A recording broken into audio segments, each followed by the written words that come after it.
What up? Mr. Lee here.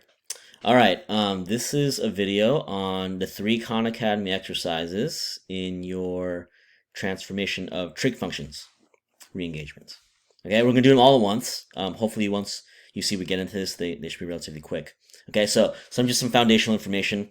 Your basic trig functions look like this, with including all the transformations. So you should have 4 parameters that control the transformations: A, B, H, and K, right? In these specific positions. A affects the amplitude, B affects the period, the H affects the phase shift, which is the horizontal translation, and then K affects the vertical translation, or the midline. Okay, so a lot of vocabulary here. Using your study guide, if you're unfamiliar with it, please keep reading and studying it.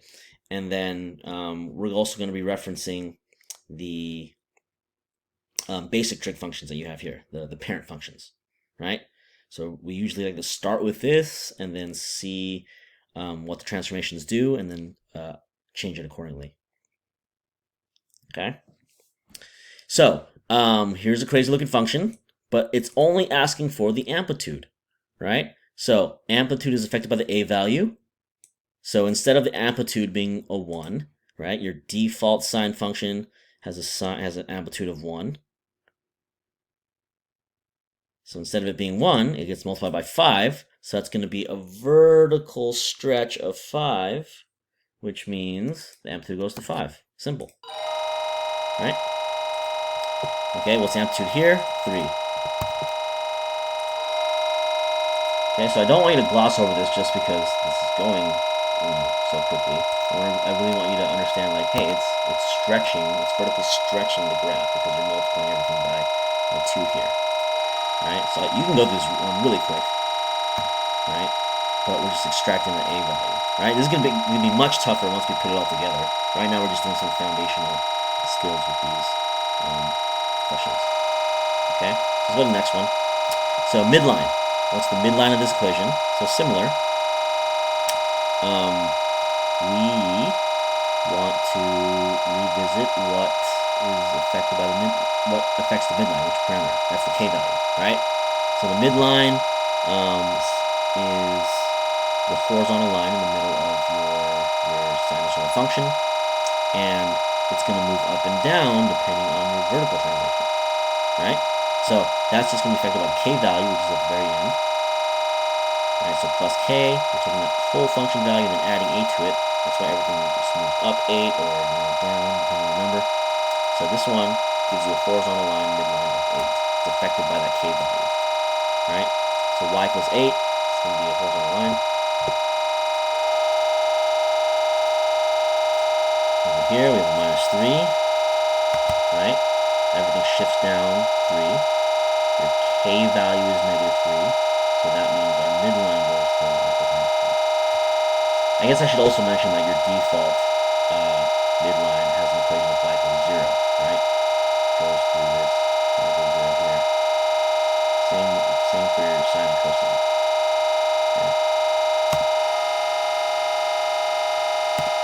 Okay, this one's going to be plus 5. This one's going to be minus 7.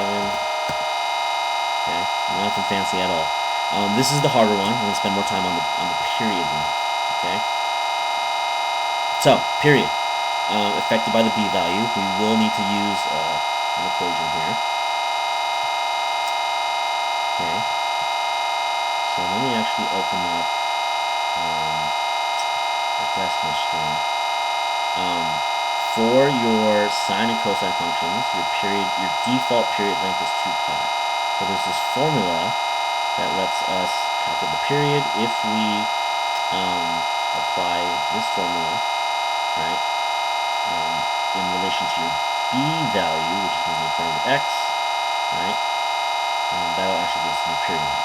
So default period length is 2 pi. We relate it to that 2 pi, but then it'll change in length depending on the B value.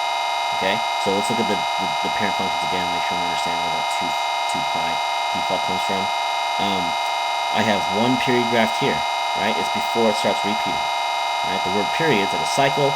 When is that pattern going to start repeating, right? Now you see the entire graph, right? There's one period length, then it repeats itself, right? This is why standard 11 was so important for you guys to understand being able to graph these basic trig functions, okay? Because now we're transforming them, but everything stems from the understanding of the basic trig functions. Okay, let's even look at cosine, right? One period length is like that. I repeat it, right? So a period length is a default of 2 pi for sine and cosine. Okay, so I'm going to switch screens here, but you guys can open up this document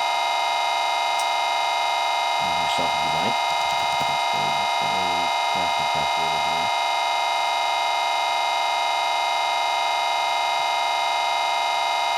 Actually, sorry, let's just get a scientific one.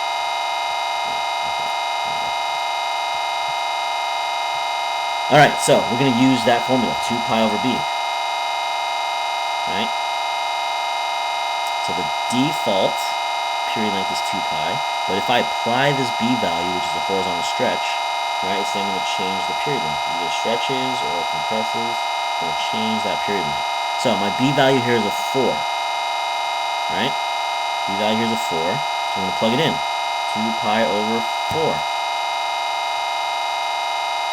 Okay, there's different ways to simplify this. We could also simplify this to pi over 2, right? Simplifying common factors. It looks like Khan Academy wants us to give it an exact value. Oh, so exact value means we're not going to round at all.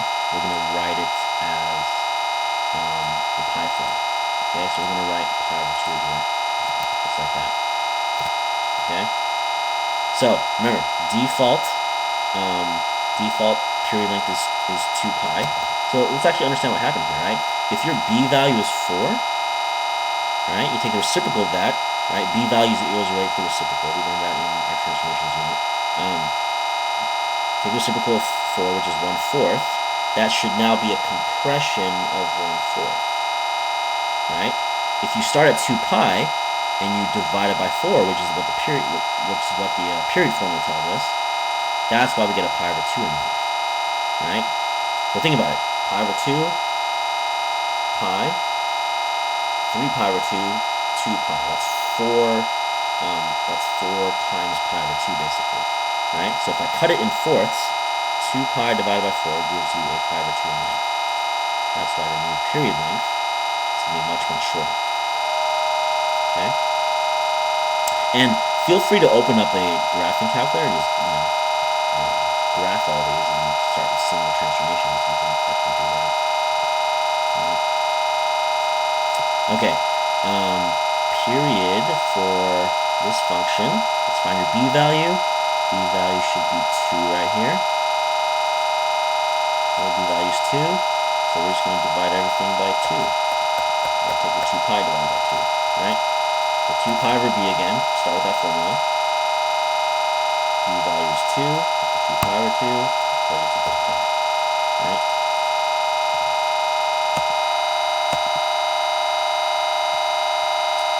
Alright, this one's going to be 2 pi over 7. Let's start with the original. Right, your b value is 7, 2 pi over 7. Okay.